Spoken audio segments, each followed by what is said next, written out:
I love these kind of topics. Let's take a deep dive in Java.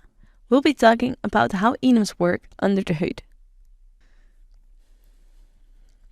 First of all, it's important to know that enums are actually classes in Java, a special kind of class. Let me prove to you in IntelliJ that this is the case. First of all, we can go ahead and give our enum a main method. And then we can even run our enum. Please don't ever do this, but all of this screams class. So I'm actually going to run this and you'll see it's actually going to be a class. Run our enum, there we go. But it's not just a class. As you can see in the decompiled code, it's still specified as enum. It is really a special case. So you may wonder, if enums are some sort of classes, can enums extend other enums or classes? And that's a great question, and let me show you this. The answer is no. If I'm going to say public enum day of the week extends app, it's going to give red squigglies, and these red squigglies will say no extends class allowed for enum. Sure, this is not allowed. Why not, you may wonder? Well, enums, they do inherit from a special enum class already. Enums extends the abstract base class Java lang enum that's built in Java. Amongst other things, that's where they get their ordinal method from. Since Java has a single inheritance principle, they can't inherit from other classes. So you may wonder whether we'd be capable of extending the enum itself in another class. And once again, that's a great question and I love the curiosity, but again, the answer is no. It is a bit confused though.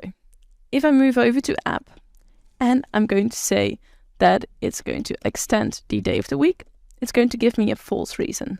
If I hover over these red squigglies, it say there's no default constructor available in enum's day of week, but that's not a problem.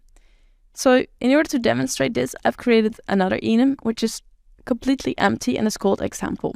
If I'm going to say extends example, it's going to be more precise. It's going to be less red squigglies and it's just going to say cannot inherit from enum's example. And there's a really good reason for this. This is because the number of instances of an enum is fixed, and inheritance causes an is-a relationship. So with inheritance, we'd be able to create new instances outside of the enum, and that's definitely not what we would want. If Java would allow that, our constant wouldn't be so constant, so that's why you can't extend an enum. Great, so we've learned some extra rules, but what happens when we use an enum? All the constants you define become an instance of this very special class. So each constant in the enum is an instance of that class. Java converts each enum constant into a static final instance of the enum class. Once you use an enum for the first time, all the instances get created. Let me show you this in IntelliJ.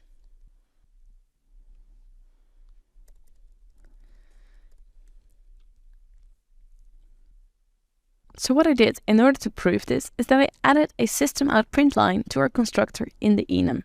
I'm saying in constructor enum plus the full name of the day of the week. So in app, when I'm going to be using day of week, it's actually going to create all of the instances. And we can see this in the output. Let me run it for you. As you can see, all the instances get created as soon as we use the first one. The Java virtual machine also generates a lot of boilerplate code for each enum that we're not going to be talking about here. Just remember that an enum is a special class and that all instances get created once and then can be used. Alright, that's a brief overview of how enums work beneath the surface in Java.